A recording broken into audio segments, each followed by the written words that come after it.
vocês, quando a gente falou de adoração no primeiro domingo, não é tão simples falar de adoração, porque é algo que o diabo luta contra nossas vidas. Ele quer nos roubar o foco de Deus para que nós possamos ter o foco de outras coisas. Quando falamos no domingo passado sobre meditar na palavra de Deus, é que é uma nova luta. O diabo quer que a gente foque e medite em outras coisas que não seja a palavra de Deus. E hoje nós vamos falar de oração. Oração talvez seja um dos termos mais comuns da história, porque todas as religiões do mundo, filosofias, falam de oração. Então há muitas coisas falando de oração. É algo que, se você fizer uma pesquisa em alguma ferramenta de busca, vai aparecer milhares de informações sobre oração. Eu estava olhando aqui o Ivan, e eu estava olhando o teclado dele, e eu lembrei-me quando eu tive a oportunidade de conhecer o Ray Kurzweil, que é o criador desse teclado.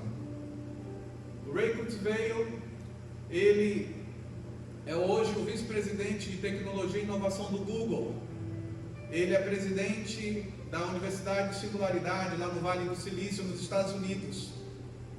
E ele é um homem que toma cerca de 160 tipos de pílulas para se manter novo, porque ele não aceita o envelhecimento, ele não aceita que ele está perdendo o vigor.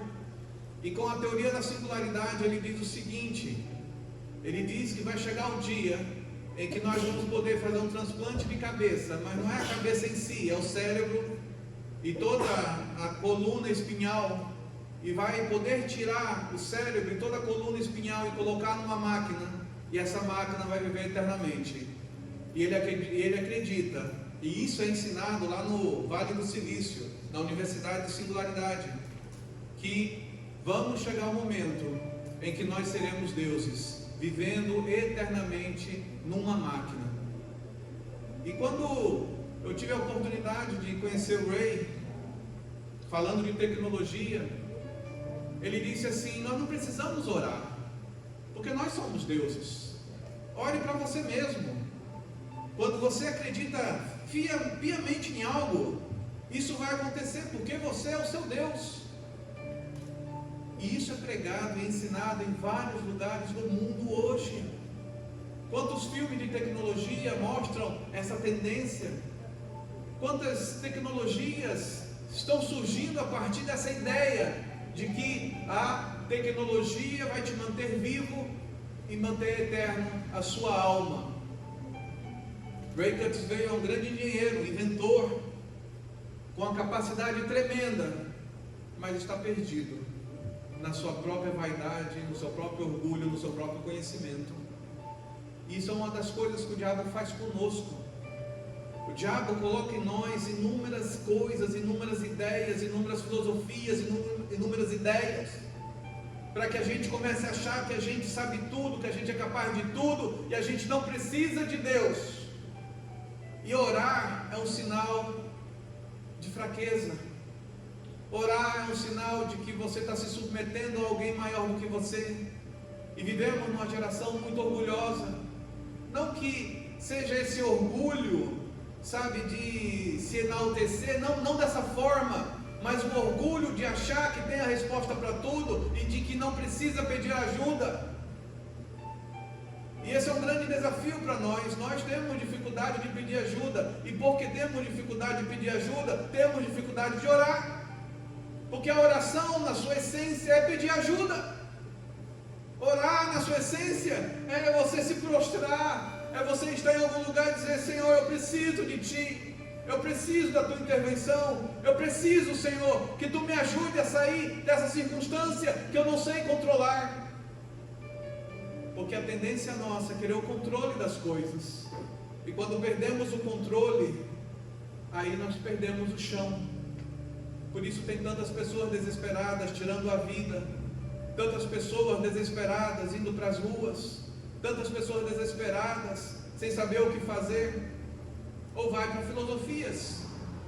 Vamos crer num futurólogo que acredita que não existe Deus, que não acredita que você precisa orar para ninguém, ore para si mesmo.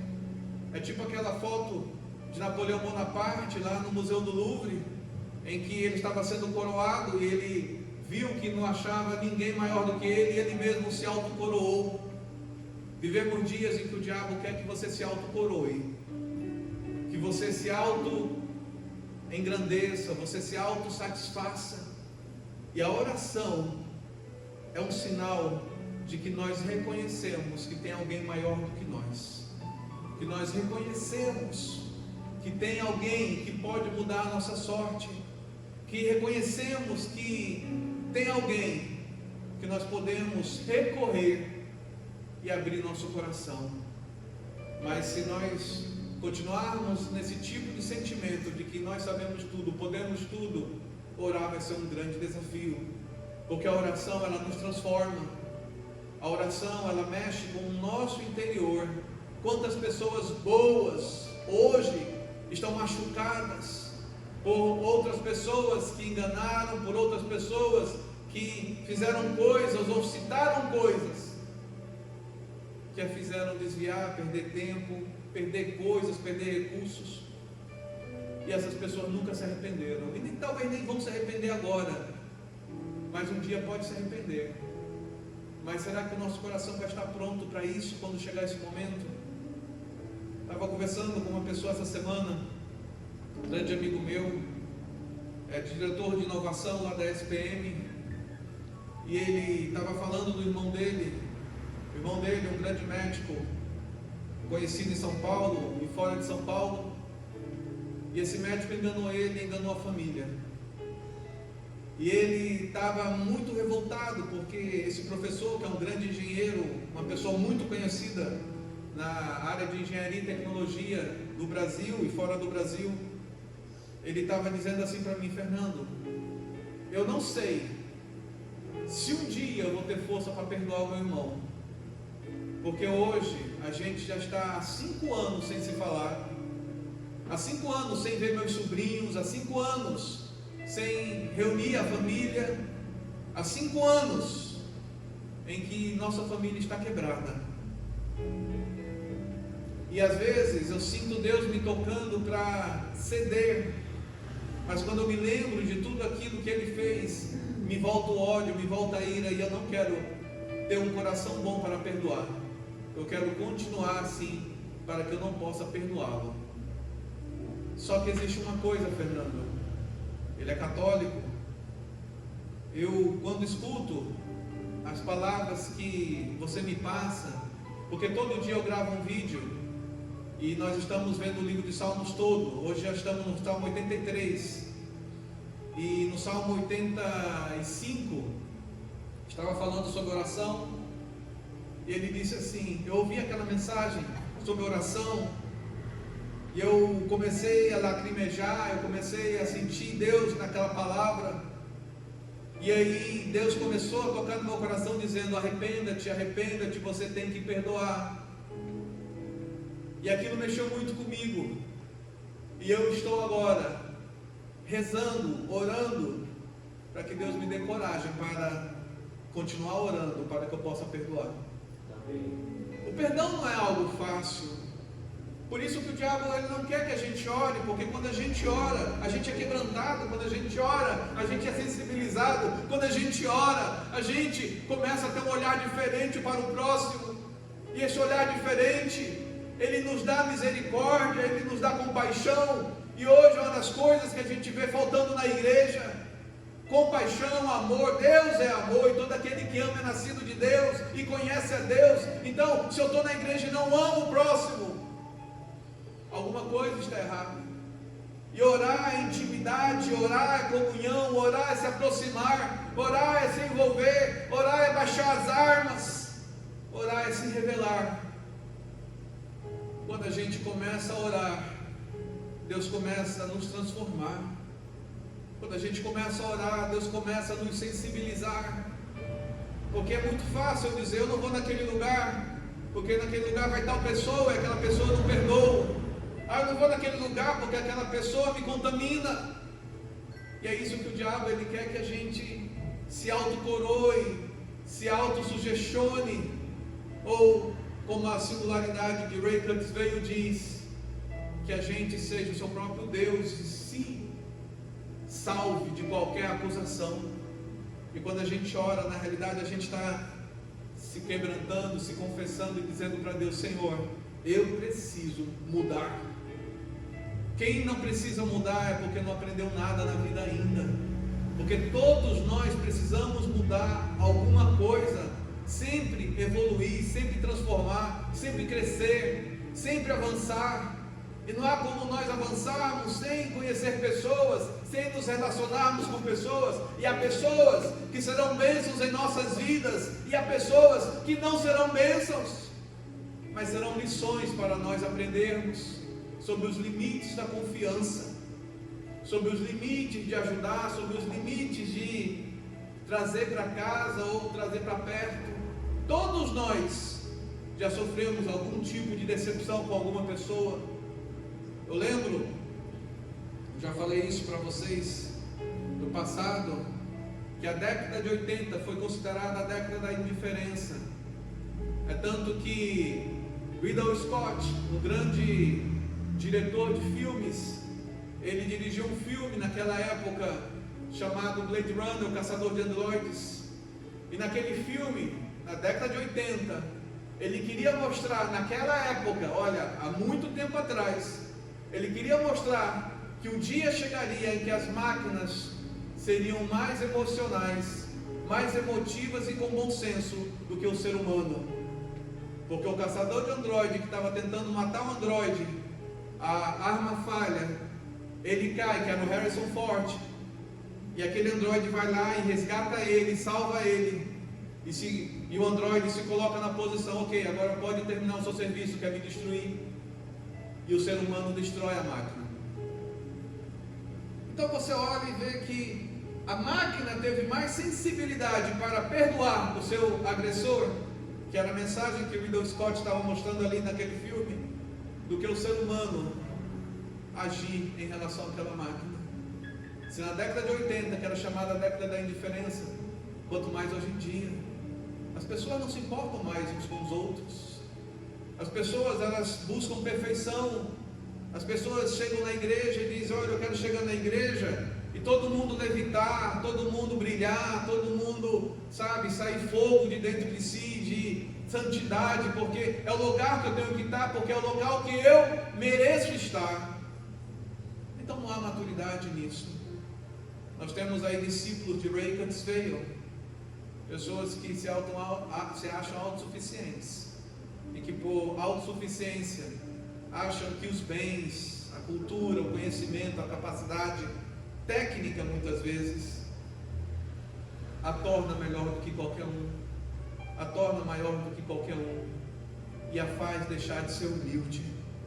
Quando nós perdemos a humildade, isso demonstra que nós perdemos tudo. Quando nós perdemos a referência das nossas origens, nós perdemos tudo. Porque se eu tenho vergonha das minhas origens, se eu tenho vergonha de onde eu vim, se eu tenho vergonha dos meus pais, se eu tenho vergonha da minha família, se eu tenho vergonha de servir a Deus, orar vai ser um obstáculo para nós. E é o que mais acontece. Tantas pessoas nos procuram dizendo: eu não sei orar, me ajuda a orar, me ajuda a buscar a Deus, porque eu estou tendo dificuldade de orar. Há inúmeros livros sobre oração. Eu posso citar para vocês inúmeros autores sobre oração, mas ler livros não muda. É uma questão de atitude, é uma questão de ação. E para nós entendermos essa questão de oração, eu trouxe algumas frases aqui que mexeram comigo. Orar é um ato de coragem. Orar é o oxigênio do milagre. Orar é o mover de Deus através do ser humano. A oração é a respiração da alma. Quem falou essa frase aqui foi Agostinho de Hipona, um grande filósofo e teólogo africano que fica na atual Argélia, ali próximo do Marrocos. A oração não muda Deus, mas muda aquele que ora. Olha que interessante. A oração não muda Deus, mas muda aquele que ora, de Søren Kierkegaard, que é um filósofo e teólogo dinamarquês, em que ele escreveu um livro tão interessante. O nome do livro é Ou Isto ou Aquilo, de 1843. E nesse livro ele fala o seguinte, que a vida ética está sempre confrontando com a vida estética. Qual o maior problema que nós temos hoje? É a aparência versus a temor do Senhor. Aparência versus moralidade. Aparência versus aquilo que é o certo. Às vezes a gente, isso já é provado, há vários estudos que demonstram isso, que no grupo a gente muda, no grupo a gente se transforma, porque a gente quer se encaixar no grupo. Aquele texto que a Euli falou de Salmos capítulo 1, bem-aventurado o homem que não anda segundo o conselho dos ímpios, nem se detém, ele quer estar no grupo, até o ponto de se assentar. E é porque nós queremos estar no grupo, que nós estamos pegando as características do grupo, e deixando aquelas características que nós temos, que são tão boas, tão abençoadas, tão puras, tão maravilhosas, porque a decepção me feriu, eu não vou ser mais bom com ninguém. Porque aquele me enganou, eu não vou mais fazer isso. Porque, meus queridos, nós não somos aquilo que os outros fazem conosco, nós continuamos sendo aquilo que nós somos no temor do Senhor. E orar nos ajuda a ter essa identidade. Orar nos ajuda a estar próximo do Criador, para nós termos coragem de mantermos as coisas boas que há em nós. Quanta coisa boa que há em nós que a gente está abandonando, que a gente está deixando de lado. E o Kierkegaard, ele falava isso, a vida ética versus a vida estética, a aparência versus aquilo que é ético, bom ou errado. Quantas pessoas voltaram a mentir porque vivem num grupo que mente? Mas você viu que saiu daquela igreja falou isso, é uma mentira, então eu posso mentir. É um pastor tão famoso. Meus queridos, se a pessoa vai para o inferno, não significa que você tem que segui-lo porque ele está errando. Você segue a Deus e não a homens. Você segue a palavra de Deus e não a filosofias.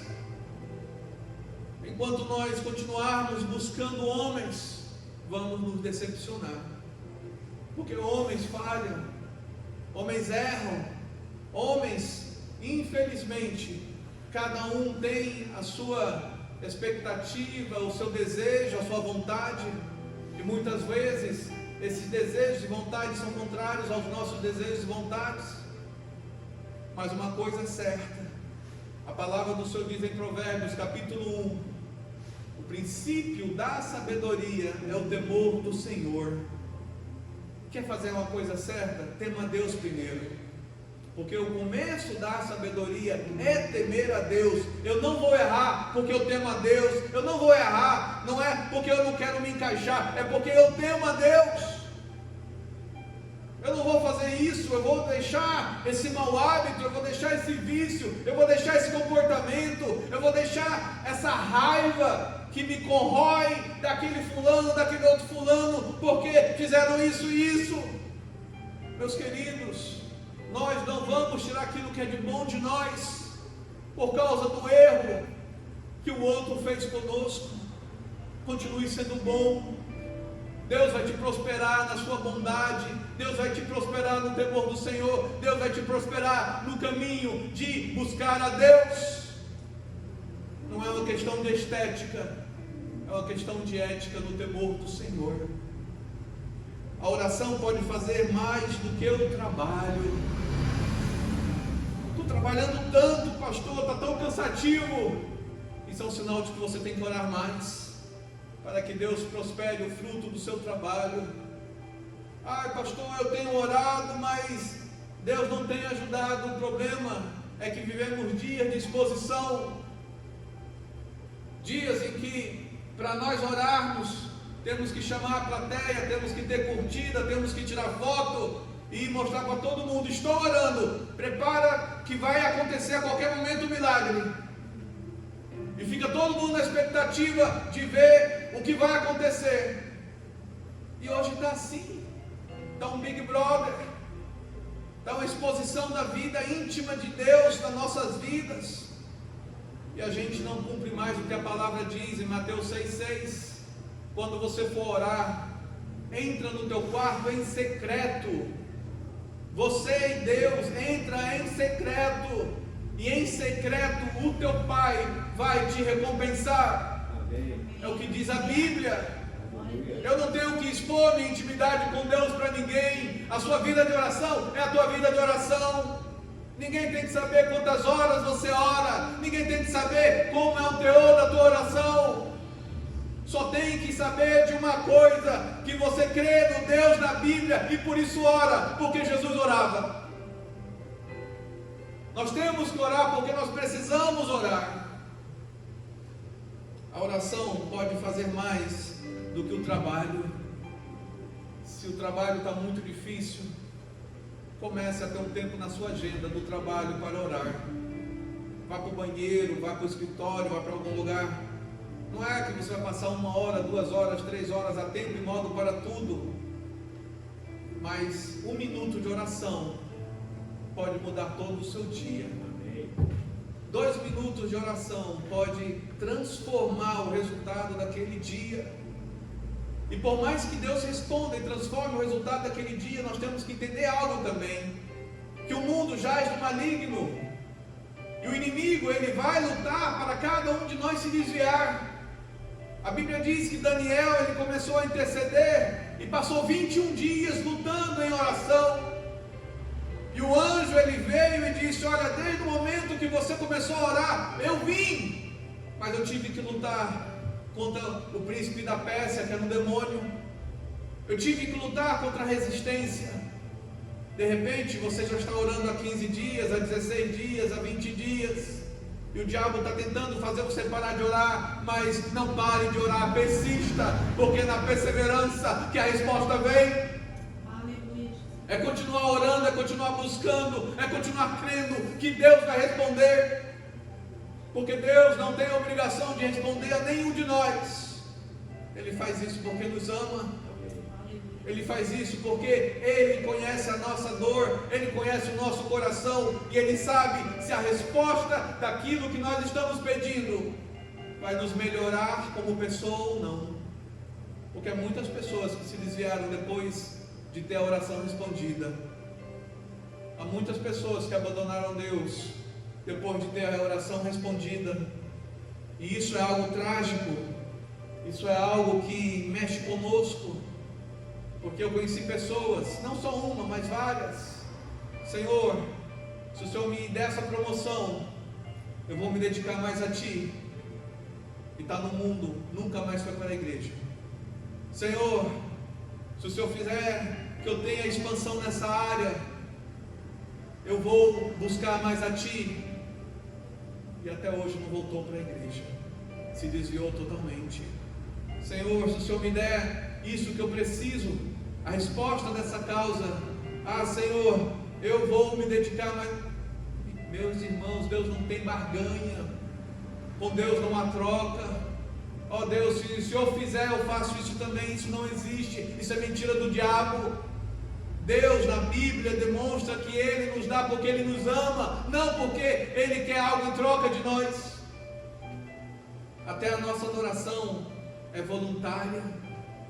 Até reconhecer e aceitá-lo como Senhor e Salvador de nossas vidas é voluntário. Ele não impõe, Ele não obriga, Ele deixa voluntariamente cada um buscá-lo. Então, não há como nós barganharmos com Deus. Não há como nós colocarmos uma situação em que Deus vai se tornar refém de nós. Não existe isso. Ninguém pode colocar Deus como refém, porque Ele é soberano. Ele é o Senhor do ouro e da prata. Ele é o Senhor de tudo, e tudo Ele pode fazer.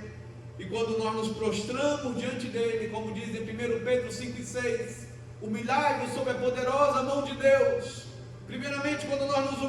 oramos, nós reconhecemos que nós não temos o controle de tudo. Nós reconhecemos que nós não temos toda a sabedoria, todo o conhecimento, toda a perícia, que precisamos de uma intervenção divina. Quando nós chegamos nesse ponto, é porque Deus está fazendo milagre em nossas vidas, nos transformando para receber milagres. Amém. Unidade sob a poderosa mão de Deus. E em tempo oportuno, Ele vos exaltará. 1 Pedro 5,6. É algo que a gente tem que entender sobre a oração. A oração é algo que eu me entrego a Deus, porque Ele pode mudar a minha sorte. Eu me entrego a Deus porque Ele pode restaurar a minha família, Ele pode restaurar o meu filho, Ele pode restaurar o meu casamento, Ele pode restaurar todas as coisas, porque Deus pode. Ele pode. A oração sem intenção é como um corpo sem alma. Olha que interessante. Isso aqui foi Maimônides que falou. A oração sem intenção é como um corpo sem alma. Ou seja, toda oração tem que ter uma intenção. Não é falar só por falar, é ter uma intenção daquilo que você está buscando em Deus. Quer seja consolo, quer seja apaziguar a dor, quer seja a paz, quer seja uma direção, quer seja uma ideia. É ter uma intenção do que Deus pode fazer com você. A oração é o culto do coração. Isso foi o que Rachel falou. Os portões das lágrimas não são fechados nunca. Nós somos ensinados a não chorar, mas chorar diante de Deus é uma liberdade que nós temos. Quantas pessoas receberam milagres porque se entregaram aos pés de Deus, e ali chorando e clamando, como a canção que nós cantamos no início, sabe, clamando e chorando e pedindo ao Senhor, alcançaram a resposta. Os discípulos de Jesus, em Lucas capítulo 11, dos versos 1 a 13, se você puder abrir a sua Bíblia, Lucas 11, 1 ao 13, você vai ver que os discípulos, eles não pediram para Jesus ensiná-los a jejuar, eles não pediram para Jesus ensiná-los a ler a Bíblia. Os discípulos não pediram a Jesus para fazer tantas coisas, mas uma coisa em específico que os discípulos pedem para Jesus é: Senhor, nos ensina a orar. Orar não é algo tão simples, porque muitas vezes nós não acreditamos em nós mesmos, e por não acreditarmos em nós mesmos, nós achamos que as nossas palavras são bobas. Ah não, isso é bobeira, isso é bobagem. Eu queria orar como a Euli ora, eu queria orar como o José Carlos ora, eu queria orar como a Hannah ora, eu queria orar como os outros oram, porque a minha oração, é tão boba, eu não sei essas palavras rebuscadas, bonitas. Deus conhece a palavra antes mesmo de sair da tua língua. Deus conhece a palavra antes mesmo de sair da tua boca. Deus sabe o que está no teu coração antes mesmo de você falar. Por que Ele quer que a gente fale? Ele quer que a gente fale para que a gente tenha liberdade de pôr para fora aquilo que está no nosso interior. Por isso Ele quer ouvir a nossa voz, por isso que Ele quer ouvir o nosso sussurro, por isso que Ele quer ouvir o nosso pensamento. Deus ouve, Deus enxerga, Ele olha e Ele faz o milagre. Por isso que nós temos que perseverar. Em Lucas 11, capítulo 11, versículo 1 diz assim: certo dia Jesus estava orando. Olha que Jesus estava orando em determinado lugar. Tendo terminado, um dos discípulos lhe disse: Senhor, ensina-nos a orar, como João ensinou aos discípulos dele. Até os discípulos de João pediram a João que era o João Batista, para que ensinasse a orar. E aí Jesus diz, ele lhe disse: quando vocês orarem, digam assim: Pai, santificado seja o teu nome, o Pai nosso que está nos céus, santificado o teu nome, venha o teu reino, dá-nos cada dia o nosso pão cotidiano, perdoa-nos os nossos pecados, pois também perdoamos a todos os que nos devem, e não nos deixes cair em tentação. Olha que interessante, Jesus ensina a oração do Pai Nosso, uma oração tão simples, mas que contém preciosidades tremendas e profundas sobre a grandeza de como orar. A primeira coisa que nós temos que entender na oração do Pai Nosso é que quando nós chamamos Deus de Pai, nós reconhecemos que nós somos filhos dele. E é tão difícil às vezes você reconhecer a paternidade de Deus, e é tão difícil você reconhecer que você tem uma referência. E quando a gente ora o Pai Nosso e diz Pai Nosso, nós estamos falando Isaías 63, verso 16, que diz assim: mas Tu és nosso Pai, como o profeta Isaías falou. Quando falamos o Pai Nosso, a gente está dizendo: Tu és o nosso Pai, eu sou o teu filho, eu sou tua filha. Senhor, eu reconheço que eu não sou órfão, eu reconheço que não estou só, eu reconheço que eu não estou abandonado, eu reconheço que não estou jogado, mas eu conheço que tem um Pai que me ama e que pode me atender. Isso é tremendo. Santificado seja o teu nome.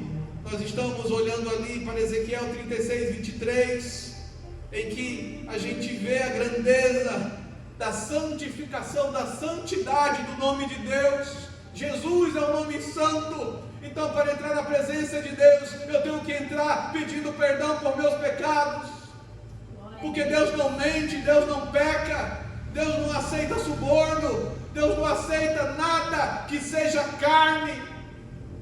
Ele aceita um coração quebrantado e contrito que se arrepende.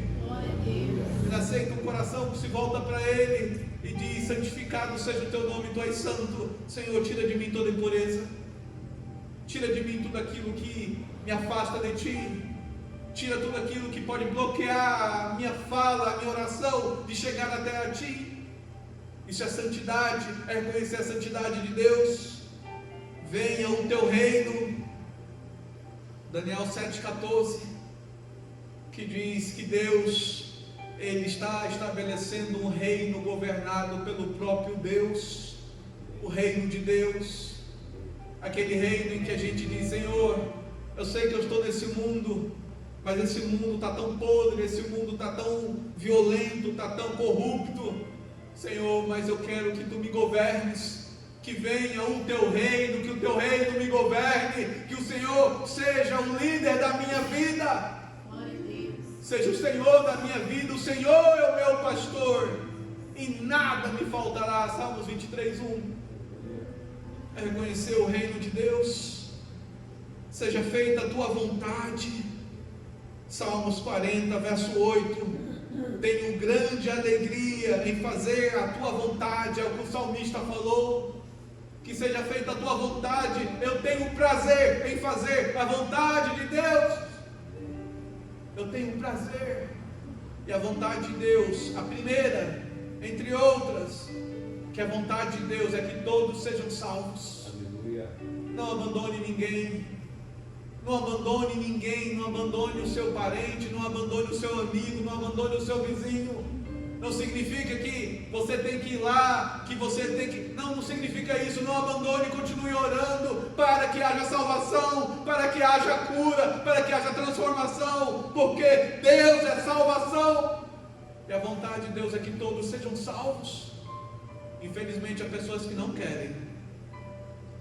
Essa semana, tristemente, eu ouvi da boca de uma pessoa em que ela disse assim: sabe quando a Bíblia fala de que Deus mandava exterminar todo aquele povo e que não sobrasse ninguém? Pois é, eu sou um daqueles povos em que, se Deus não exterminar, eu só vou amar a maldade porque eu sou má, eu amo o mal, eu não gosto de Deus, eu não gosto de nada da Bíblia, eu só gosto daquilo que é ruim.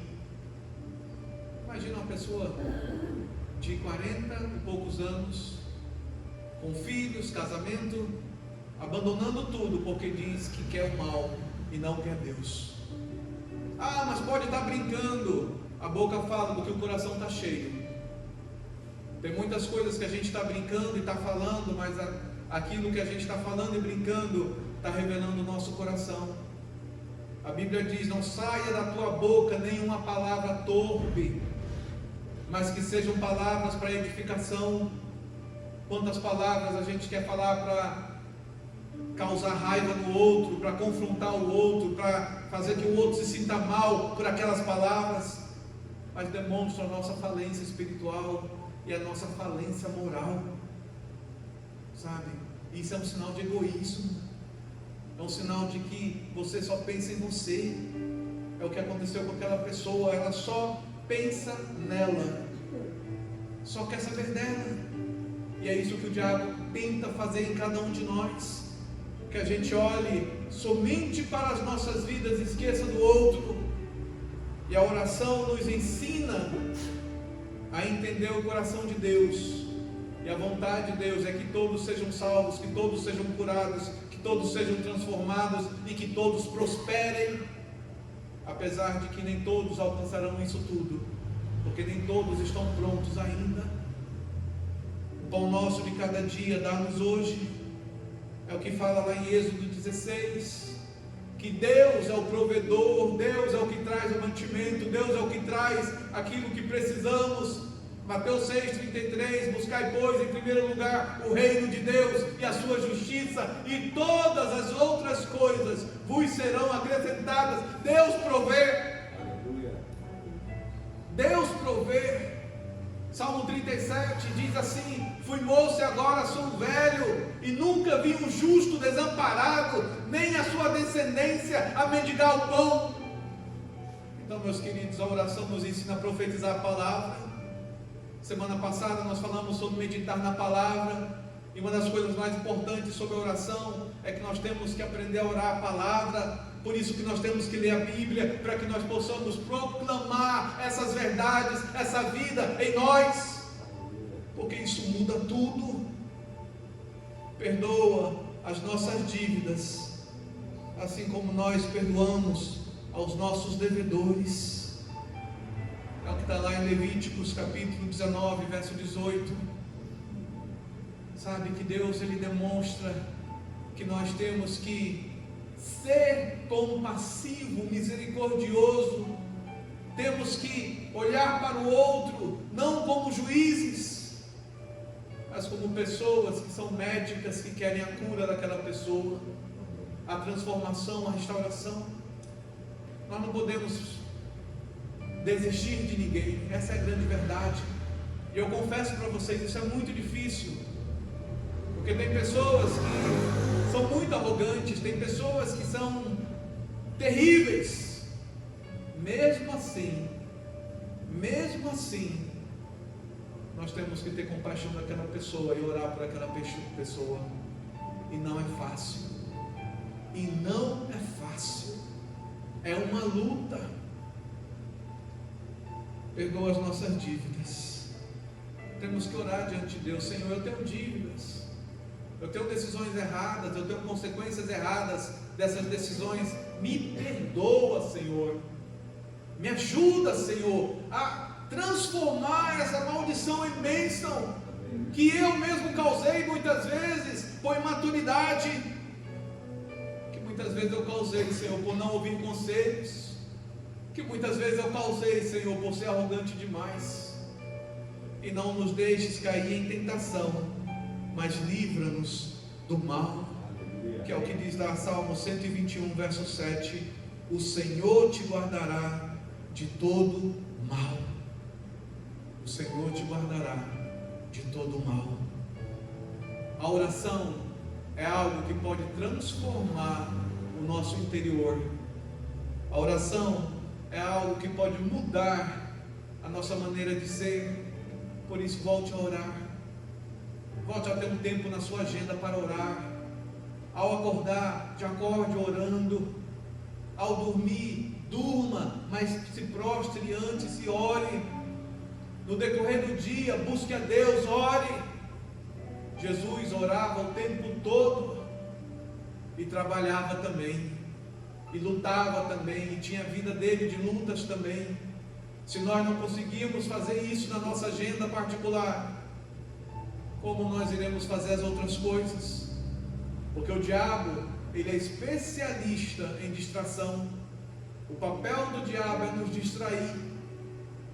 Talvez você possa estar pensando naquele meu amigo lá da SPM, professor da cadeira de inovação, em que ele diz que ele está lutando na oração para aprender a perdoar, para perdoar o irmão dele. Talvez nós estamos nessa circunstância também. De repente não é irmão, de repente não é primo, de repente não é tio, de repente é o vizinho, de repente é aquela pessoa que no passado nos ajudou. Quantas pessoas que nos ajudaram no passado, de alguma forma, que hoje a gente não conversa mais, porque aquela pessoa falou algo ou agiu de alguma forma e a gente não gostou.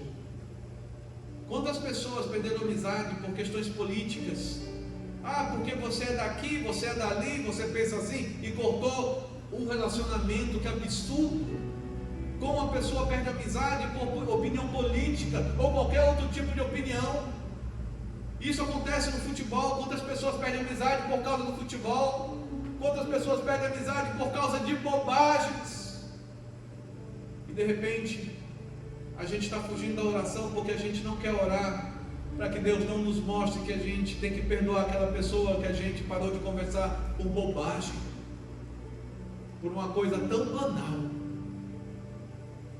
A oração restaura a nossa vida.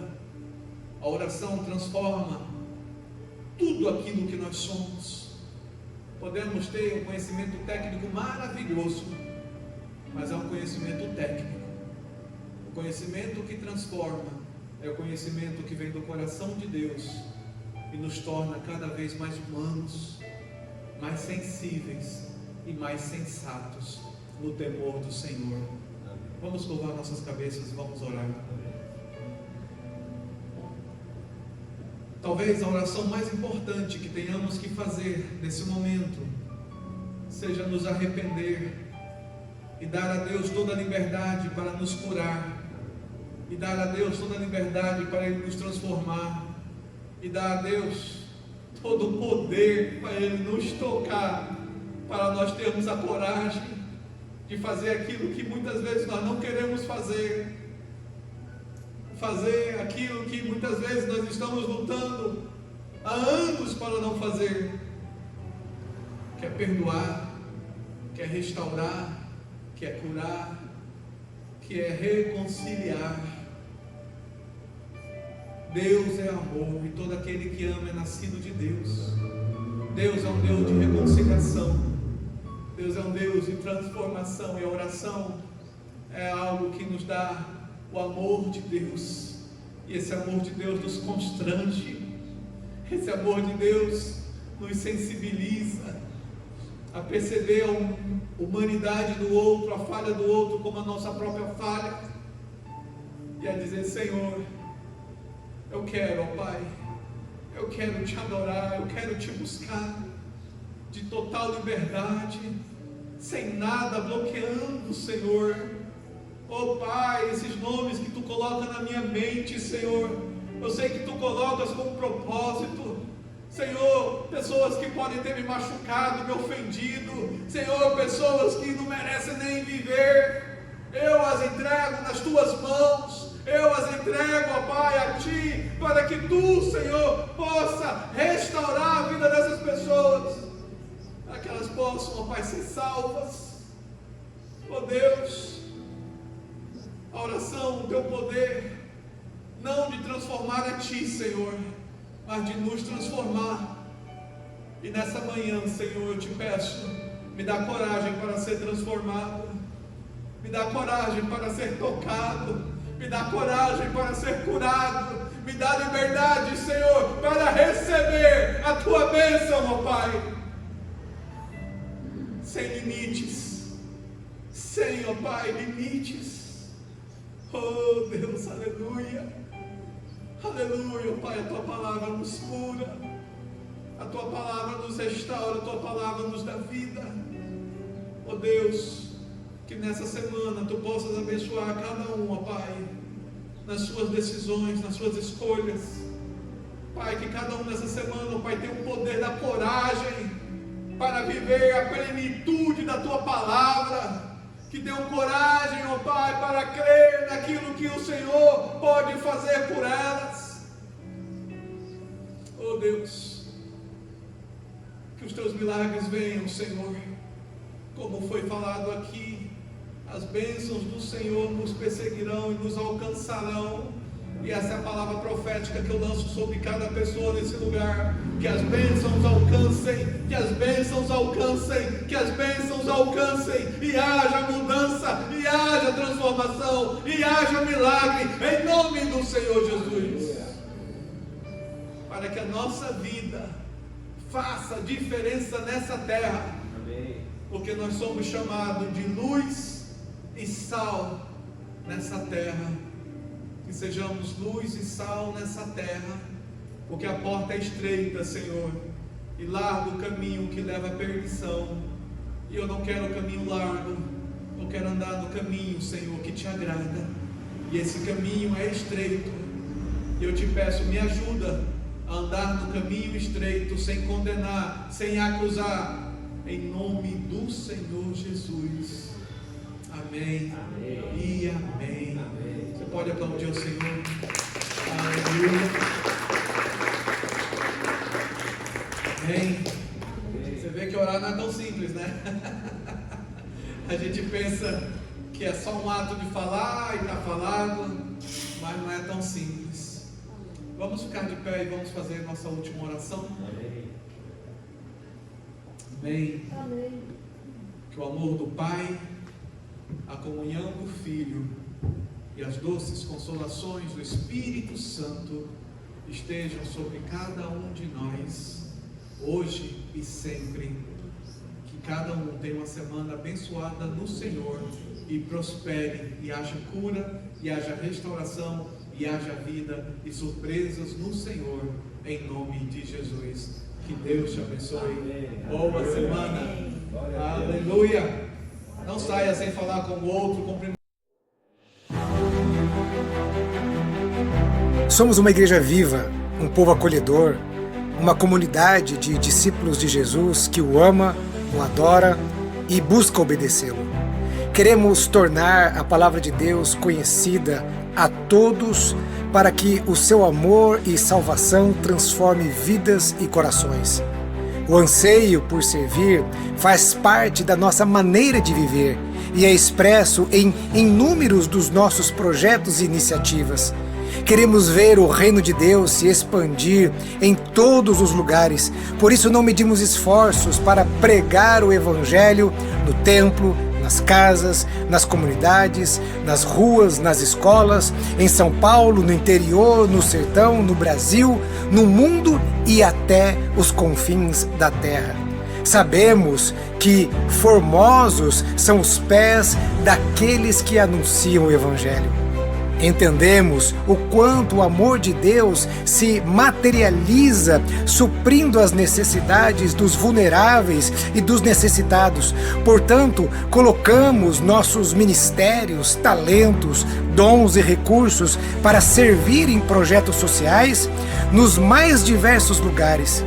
Imigrantes, refugiados, pessoas em situação de rua, mulheres em situação de vulnerabilidade, crianças, adolescentes e tantos outros públicos são atendidos, recebidos nas incontáveis ações de socorro e acolhimento da nossa comunidade. Vivemos para sermos sal e luz nesta terra. Somos uma verdadeira família e queremos ter a nossa porta aberta para receber todos aqueles que querem desfrutar da transformação que o amor de Deus e o poder da sua palavra traz. Ansiamos também por ver lares formados e que funcionam governados pela paz, pela alegria e pela justiça que faz parte do reino de Deus. Somos uma comunidade compromissada em orar pelos países, territórios e pelos seus governantes, pois entendemos o quanto é feliz a nação cujo Deus é o Senhor. Enviar missionários e apoiar iniciativas de proclamação do Evangelho e da transformação que ele faz, isso pulsa o nosso coração. Nossa visão é acolher as pessoas para ensiná-las a viver como discípulos de Jesus. E para isso proclamamos a palavra de Deus.